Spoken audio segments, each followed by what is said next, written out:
এই হচ্ছে আজকের রেসিপি সুজির দই বড়া আর সুজির দই বড়া দিয়ে বানানো দই বড়া চাট। সবাইকে স্বাগত জানাই সৌমিস কিচেনে।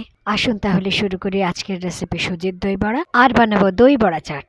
সুজির দই বড়া বানাবার জন্য 1 কাপ সুজি আর 1 কাপ দই নিলাম। যতটা সুজি নেবেন ততটাই দই নেবেন।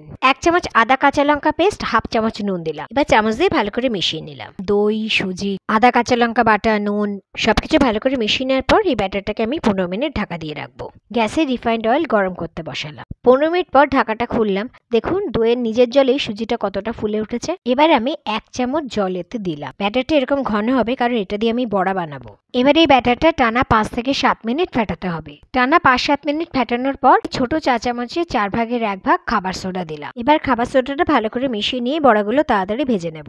এবার যে প্লেটটাতে আমি বড়াগুলো ভেজে তুলে রাখবো তাতে কিচেন টিস্যু পেতে নিলাম যাতে বড়া তেলগুলো এতে টেনে নেয়। এবার আমি বড়াগুলোকে তেলের মধ্যে ছেড়ে দিচ্ছি একটা একটা করে। দেখুন বড়াগুলো তেলে দেওয়ার সাথে সাথে কি সুন্দর ভেসে উঠেছে, তার মানে আমার ফেটানোটা একদম ঠিকঠাক হয়েছে। এবার গ্যাসটাকে একদম কমে রেখে বড়াগুলো আস্তে আস্তে ভেজে নিচ্ছি। দেখুন এক পিঠ যখন সোনালি বাদামি হয়ে গেল তখন বড়াগুলোকে আবার উল্টে দিচ্ছি।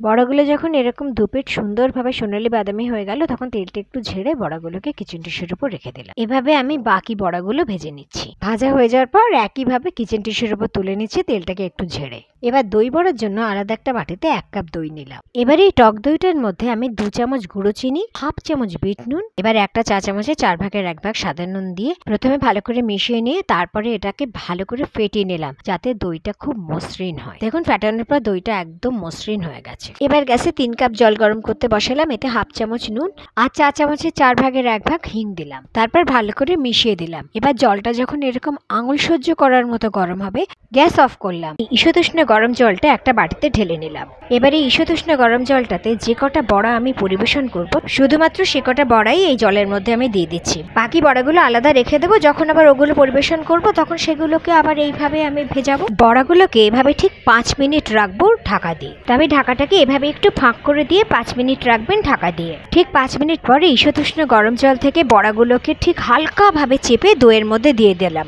5 মিনিটের বেশি কিন্তু একদম রাখবেন না, বড়াগুলো কিন্তু ভেঙে যাবে। এটা সুজির দই বড়া। এবার বড়াগুলোকে এপিট ওপিট করে এভাবে আমি দইয়ের মধ্যে ভিজিয়ে নিলাম। এভাবে মিনিট 5 দইয়ের মধ্যে আমি বড়াগুলোকে ভিজিয়ে রাখলাম। এবার যে পাত্রে আমি দই বড়াগুলো পরিবেশন করব তাতে আমি কটা দই বড়া নিয়ে নিলাম। এবার এই সুজির দই বড়াগুলো দিয়ে আমি দই বড়া চাট বানাবো। দই বড়া চাট বানাবার জন্য প্রথমে আমি দই দিলাম বড়াগুলোর ওপর। বাকি দই বড়াগুলো আমি একটা শালপাতার প্লেটে নিয়ে দই বড়া চাট বানাচ্ছি একইভাবে। প্রথমে শুকনো খোলায় ভাজা 1 চামচ জিরের গুঁড়ো দিলাম। এবার 1/2 চামচ শুকনো লঙ্কার গুঁড়ো দিলাম। 1 চামচ চাট মশলা দিলাম। চাট মশলা দেওয়ার পর 1/2 চামচ বিট নুন দিয়েছি। দেখুন এবার আমার নিজের বানানো তেঁতুলের চাটনি এর উপরে দিলাম। এবার আমার নিজের বানানো ধনেপাতার চাটনিটা দিলাম। ধনেপাতার চাটনি আর তেঁতুলের চাটনির রেসিপির লিঙ্কটা আমি ডেসক্রিপশন বক্সে দিয়ে দিয়েছি। এবার এর উপরে ঝুরি ভাজা ছড়িয়ে দিলাম। ঝুরি ভাজাটা অবশ্যই দোকান থেকে কেনা। এই হচ্ছে আজকে আমার সুজির দই বড়া দিয়ে তৈরি দই বড়া চাট। একইভাবে আরও 1 প্লেট দই বড়া চাট বানিয়ে নিয়েছি শালপাতাতে। এই হচ্ছে আজকে আমার সুজির দই বড়া দিয়ে তৈরি দই বড়া চাট। সুজির এই বাকি দই বড়াগুলো ফ্রিজে রেখে দেবো। দেখুন বড়াটা কি সুন্দর হয়েছে।